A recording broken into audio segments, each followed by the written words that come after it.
ओम नमो भगवते रुद्राय। आप समस्त शिव साधकों को प्रणाम, स्वागत करते हैं आप सभी का। मैं पंडित गिरीशानंद शास्त्री।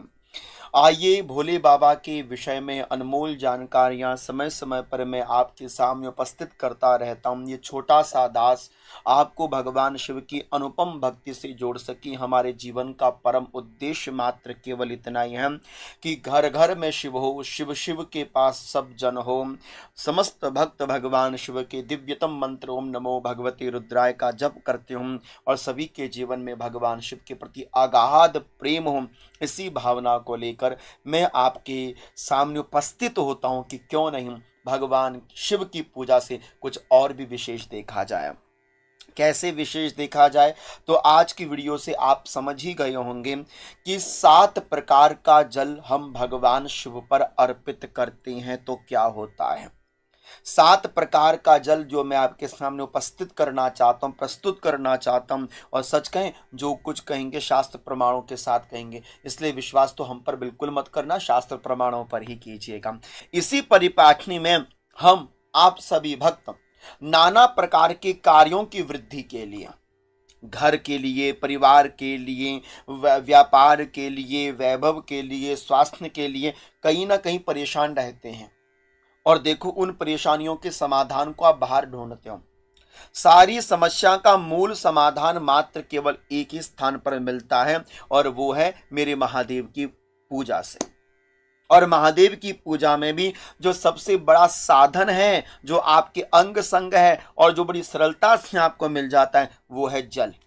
लेकिन ये 7 प्रकार का जल कौन सा है, कौन सा विशेष जल है जो हम शिव पर चढ़ा सकते हैं। और गारंटीड है, मेरे शास्त्रों का कहना है कि कहीं ना कहीं इसका रिजल्ट आपको 6, 7, 1 साल, महीने के अंदर दिखना प्रारंभ हो जाएगा। तो पहला जल मैंने बताया, अपने घर का साधारण जल, अगर वस्त्र से छानकर शुद्ध जल हो सके तो भगवान शिव पर चढ़ाओ। दूसरा जल जो मुझे सबसे प्यारा है वह है जल में काले तिल डालकर भगवान शिव पर चढ़ाओ। इससे घर के अंदर पितृ शांति होगी, घर के अंदर गृह क्लेश नहीं होगा, घर के अंदर दोष नहीं लगेगा। सबसे बड़ी बात है कि आपके घर में लक्ष्मी की वृद्धि होती है। जितना शिवलिंग पर काला तिल चढ़ेगा उतना माता लक्ष्मी प्रसन्न होंगी। इसलिए जल युक्त काला तिल महादेव पर चढ़ाने की आदत बना लो, डाल लो, काम पक्का बनेगा। और तीसरा यदि जल आप चढ़ाना चाहते हैं वो है भस्म युक्त जल। भस्म युक्त जल से क्या प्रभाव मिलता है? बोले, जिनको चमड़ी का रोग रहता है, जिनको एलर्जी शरीर पर रहती है, वो भगवान शिव को जल युक्त, भस्म युक्त जल बाबा पर अर्पण करें। और शिवलिंग से जो जल नीचे आए भस्म का, उस भस्म को, उस जल युक्त भस्म को अपने पात्र में भर लें। घर में जाने के बाद उसका स्नान करें। आगे पीछे कभी भी अवश्यमेव आपको अपने शरीर से अच्छा रिजल्ट दिखना प्रारंभ हो जाएगा। चौथा रस है कुशा का रस। यदि आपको व्याधियां हैं, आपको बार बार छोटी छोटी बीमारियां बार बार लगती रहती हैं, परेशान हैं, तो आप कुशा का रस लें, जल में मिल, कुशायुक्त जल से आप भगवान शिव का अभिषेक करें। अवश्यमेव व्याधि शांति कुशोदकें, व्याधियों की शांति मिलेगी। और 5वां जल जो चढ़ाने युक्त है वो है तीर्थों का जल, गंगा जल अथवा कोई भी पवित्र तीर्थ का जल आप महादेव पर अर्पित कीजिए।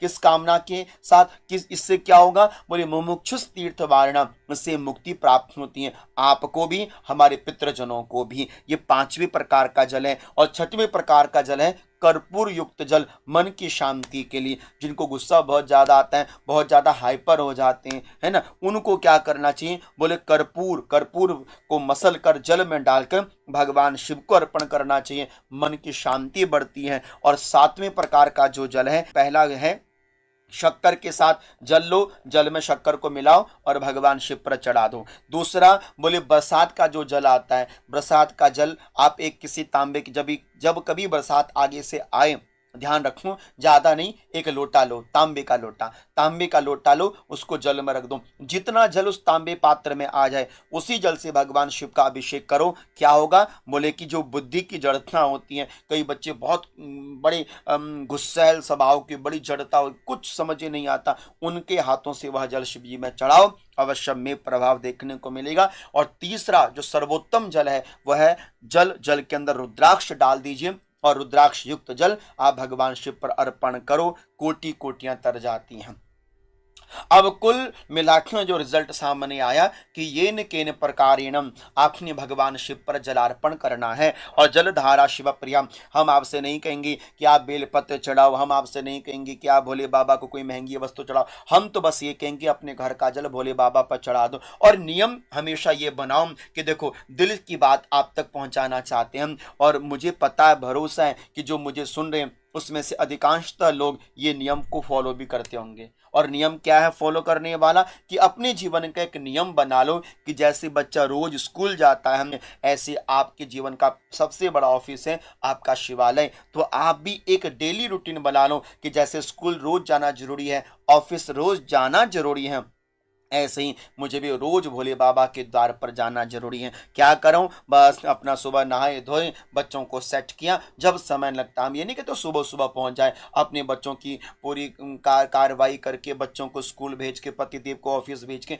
आप भले फिर मंदिर जाओ, या सुबह सुबह जल्दी उठ के स्नान ध्यान करके आप एक लोटे में जल भरो, पहुंच जाओ शिवालय में, थोड़ा काला तिल डालो और महादेव को अर्पित कर दो। हो सकता है कि नहीं हो सकता? जैसे रोज प्रत्येक कार्य करना जरूरी है, ऐसे एक नियम बना लो कि रोज भोले बाबा के द्वार पर जाकर भोले बाबा को जल चढ़ाना जरूरी है। सारे काम एक तरफ, मेरे भोले बाबा पर जल चढ़ाना एक तरफ, मेरे भोले बाबा की पूजा एक तरफ।